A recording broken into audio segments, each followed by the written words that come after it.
রমজানের প্রথম দশকে আল্লাহ রাব্বুল ইজ্জতের রহমতের বর্ষণ শুরু হয় বান্দাদের উপর।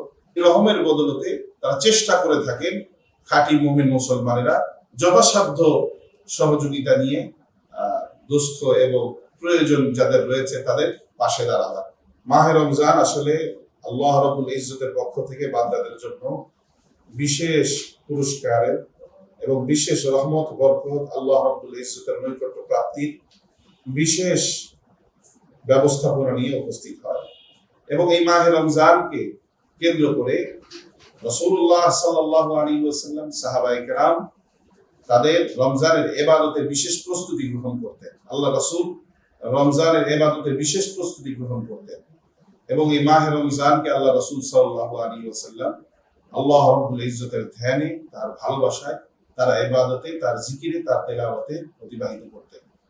আল্লাহ রাসূল সাল্লাল্লাহু আলাইহি ওয়াসাল্লামের একটি হাদিসের ভিতর পাওয়া যায় যে আউয়ালুহা রাহমা, রমজানের প্রথম দশকে আল্লাহ রাব্বুল ইজ্জতের রহমতের বর্ষণ শুরু হয় বান্দাদের উপর।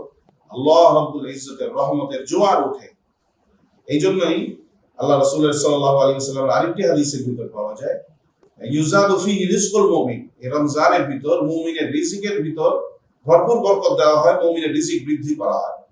যেহেতু রহমতের দশক শুরু হওয়ার মাধ্যমেই আল্লাহ রাব্বুল ইজ্জতের রহমত বান্দাদের উপর নাজিল হওয়া শুরু হয়। এই রহমত প্রাপ্তি হয়ে মুসলমানেরা মহানুভবতা, উদারতা বা আরেক মুসলমানকে ভালোবাসা এবং ভাই বোন, পাড়া প্রতিবেশী, আত্মীয় স্বজনের খোঁজ খবর নেওয়ার একটা মানসিকতা তাদের দিলের ভিতর তৈরি হয়। যেহেতু আল্লাহ পাক রহম নাজিল করেন, এই রহম তাদের দিলের ভিতরে পয়দা হয় এবং এই রহমের বদলতে তারা চেষ্টা করে থাকেন খাঁটি মুমিন মুসলমানেরা যথাসাধ্য সহযোগিতা নিয়ে দুস্থ এবং প্রয়োজন যাদের রয়েছে তাদের পাশে দাঁড়াবার। আল্লাহ রাব্বুল ইজ্জতের এই যে রহমতের ব্যবস্থাপনা, এই রহমতের ব্যবস্থাপনায় সিক্ত হয়ে আল্লাহ পাকের বান্দারা আল্লাহ রাব্বুল ইজ্জতের ইবাদতে নিমগ্ন হন এবং রহমতের সফল অতিক্রম করেন।